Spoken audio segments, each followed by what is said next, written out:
Let's pray. Heavenly Father, teach us about true peace in Jesus' name. Amen. Well, the psalm today is wonderful. All the psalms are wonderful, but today, it fits.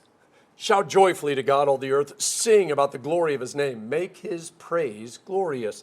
Say to God, how awe-inspiring are your works. Your enemies will cringe before you because of your great strength. All the earth will worship you and sing praise to you. They will sing praise to your name. And then we come to the word Selah, that means stop, reflect, and be totally amazed. Because it's God.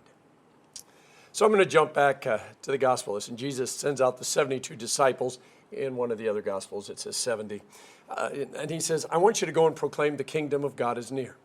And when the disciples get back, they say, Lord, even the demons fled from us in your name. And Jesus, instead of going, yeah, says, look, I watched Satan fall from heaven from like lightning. I've given you authority to trample on snakes, scorpions, and over all the power of the enemy. Nothing will harm you. However, don't rejoice that the spirits submit to you. Instead, be excited that your name is written in the book of life that God keeps before him. A couple of quick points. First, Jesus empowers and sends all of his people out to proclaim that the kingdom of God is near. If you call yourself a believer, a follower of Jesus, you're a missionary. You don't have to quit your job and move to Africa or Iowa or Asia. There's people right in your neighborhood that need to know about Jesus. You are a missionary wherever you work, play, and live. Second, when Jesus says, I've given you authority to trample on snakes and scorpions and nothing's going to harm you, I wouldn't recommend that unless you wear cowboy boots like I do. When Jesus says nothing will harm you, he doesn't mean you won't get bit or you won't die or get stung. He means when you die, you get to go to heaven, and nobody can take that away from you.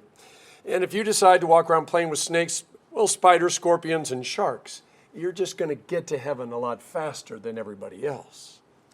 Third and most important, God's greatest glory, God's greatest miracle is you. I know people are hung up talking about him parting the Red Sea, turning water into wine, knocking down the walls of Jericho, and all those other miracles, but none of them hold a candle to what God has done and is doing in you. That's why Jesus said, don't get excited about the little stuff. Get excited that you're a child of God. You are unique and unreproducible. Your name is written in God's party book, and heaven isn't going to be the same without you. For us to understand the lessons, we need to start at the end and make our way back to the beginning so that we get the full context of the story. Jesus said, whatever house you enter, first say, peace to this household. If a son of peace is there, your peace will rest on him. But if not, it will return to you. Key words. And then he says, when you enter any town and they don't welcome you, go out into its streets and say, we're wiping off as a witness against you even the dust of your town that clings to our feet. But know this for certain, the kingdom of God has come near. So, last week Jesus went to a town. He offered to heal the sick, cast out demons, forgive sins, and that particular town said, go away. We do not want you. This caused James and John to ask, can we call down fire from heaven and show them who's really boss? And again, this is important for us to understand.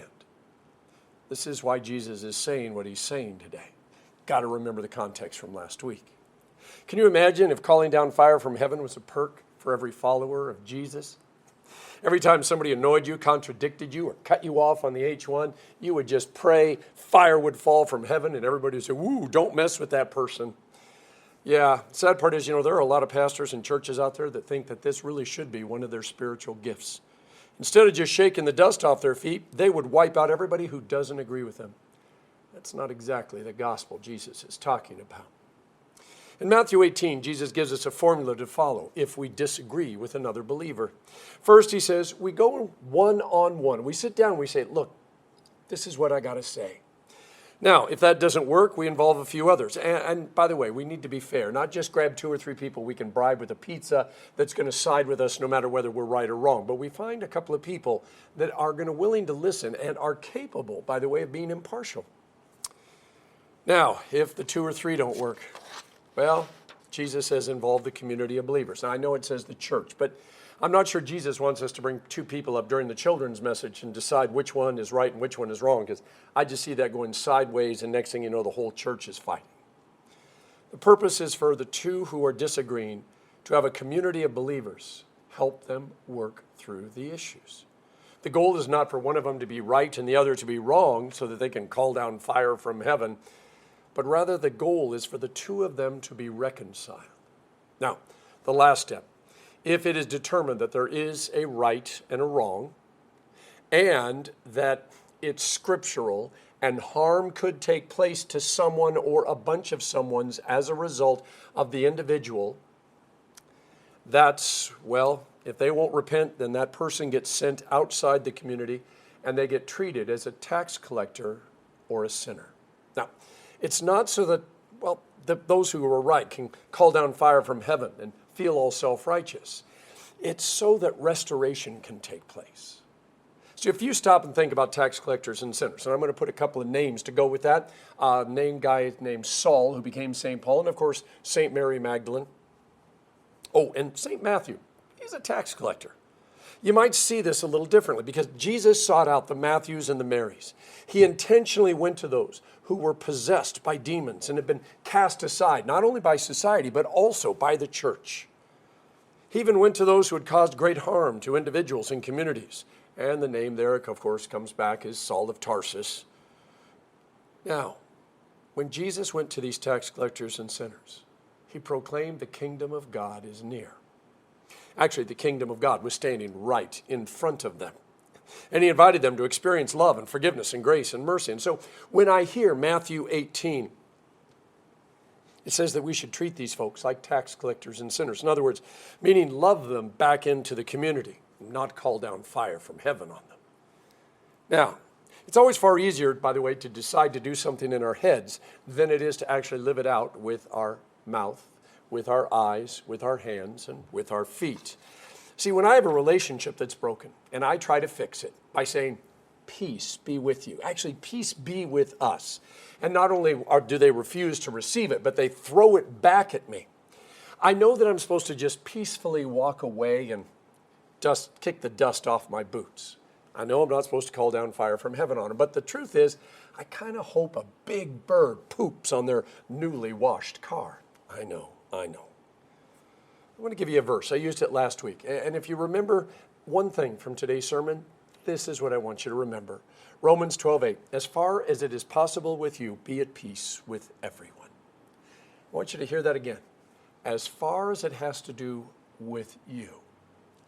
Because sometimes you're not able to fix things. And by the way, you aren't responsible for the other person. You can't be. You got better things to do than walk around being angry or hoping that birds poop on people's cars. You do not have to rent space out in your head to people around you. You don't have to let people hijack your thoughts. You don't have to let people steal your peace, make you feel miserable, and keep you from sleeping. You may not be able to fix things or fix them, but you can choose to live at peace. We can't always, in fact, more and more, we rarely can control a lot of the things that happen to us. But we can always, and I mean always, choose how we're going to respond. And that's important. In this week's gospel, Jesus says, if people don't like what you have to say, or maybe they just don't like you, shake the dirt off your shoes and move on. See, too often we think everything has to go right for us to have peace. And it's everybody else's job to bring us peace.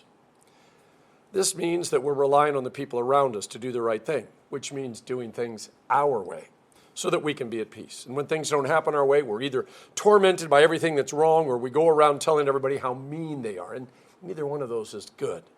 Jesus has and always does have a better plan. Not everyone's going to share in your peace. That's Jesus' way of saying sometimes people aren't ready for what you're offering. Sometimes their life is upside down. It doesn't have anything to do with you. They just can't handle it right now. Sometimes it really is personal. In other words, even though they know what you're offering is the right thing, because of something else that stands in the way between you and them, Jesus says, if you offer peace and they don't accept it, the peace returns to you. Now, the danger is when you keep that peace from returning to you. You roll down the crash doors, put up the no vacancy sign, throw shade because you were angry. Now, that's a different story. And the suffering that you are going through is on you. You brought it on yourself. Jesus says all those people you interact with every day are not the source of your peace. Let it go. When you kick the dust off your boots, they become God's problem. I mean, they've always been God's problem, but God sent you to them. And if they reject your peace, you're done. And when you say the kingdom of God has come near you, it's not a threat or an accusation or a zinger. It's just noting that God made an offer and they weren't interested. And hopefully next time their hearts will be open, because it's not about being right or being wrong. It's about God loving all of us. It's about reconciliation, no matter who we are. Us, all of us, being brought into the kingdom. Here's one of the best things about God. And this is, by the way, what King David is talking about in the Psalm. God is going to do what God is going to do. And he isn't going to throw someone in hell because we're having a bad day and we want to call down fire from heaven on them.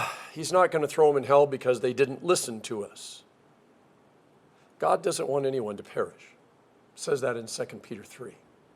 That's not an excuse for us being lazy, but it's comfort when we can't seem to connect them with the gospel. The kingdom of God that Jesus is bringing is a different kind of kingdom than we would choose. We would create a kingdom where we would call down fire from heaven, or make people who disagreed with us wear scarlet letters, or banish them out of the community so that everyone on the inside could make fun of those who were on the outside. But that kind of kingdom doesn't bring peace. It just isolates us from anything and everything we don't like. And before long, we're the only ones left. And when we start arguing with ourselves, well, that's because we always need an enemy. And so, yeah, pretty soon, like I said, when we've banished everybody out of our life, trust me, it starts to tear yourself apart. Jesus' kingdom is a source of peace that doesn't come from other people. Peace isn't because we're right or more correct than everybody else. It doesn't come because everybody agrees with us. It isn't because the kids are fine, our marriage is fine, the school is fine, our neighbors are fine, we have money in the bank, the food in the fridge, our car is bird poop free, that everything's fine. Nope, in Jesus' kingdom, all those things could be a mess. And we could still have peace because we are loved, we are forgiven, we are covered in grace, even if we're covered in bird poop. True peace, kind that surpasses all human understanding, is found where the gospel makes itself known through God's mercy, his forgiveness, his love, and his grace. This peace comes from God and is offered to everyone, no matter who they are, where they were born, who their parents are, or anything else they did or didn't do in the past. Because God's gift is exactly that, a gift. You were made in the image of God. Now, God didn't just create you so that he could ignore you. He took and takes a personal interest in you and in your life. If you want to know more about it, read Psalm 139, because it's really clear about how interested God is in your personal life. But for now, it's enough to know that this image, this holy and beautiful, but unfortunately because of sin, image is fractured. That's what Jesus redeemed through his death and through the cross. At your baptism, God breathed his spirit, his breath of life back into you. He called you by name. You are his, and he isn't ever going to let you go, which is why he is working through his spirit to restore you. And now as you go about your life, you are a living testimony to God's grace and his mercy. You're not perfect. You're forgiven. Big difference.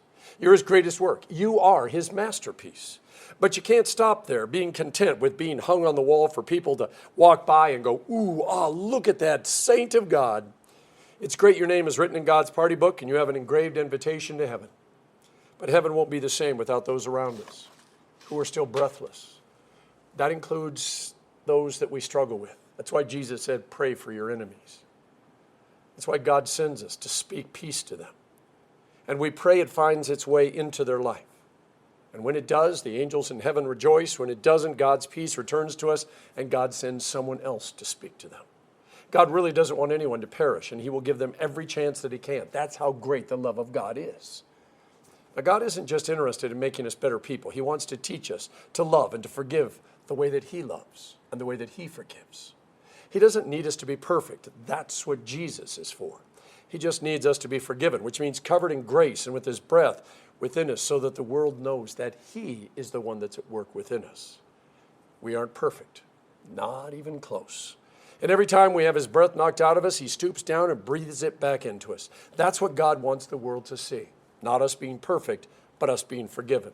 And that's what brings that peace that surpasses all human understanding. And you never know who might be watching. Who, because of what they might be going through right now in their own life, just might be open to experiencing the life-giving, sin-forgiving, heaven-gifting breath of God, even though they have rejected it every time before this. And so we keep going. And we keep speaking the word of God. The kingdom of God has come near. In the name of the Father, and of the Son, and of the Holy Spirit. Amen.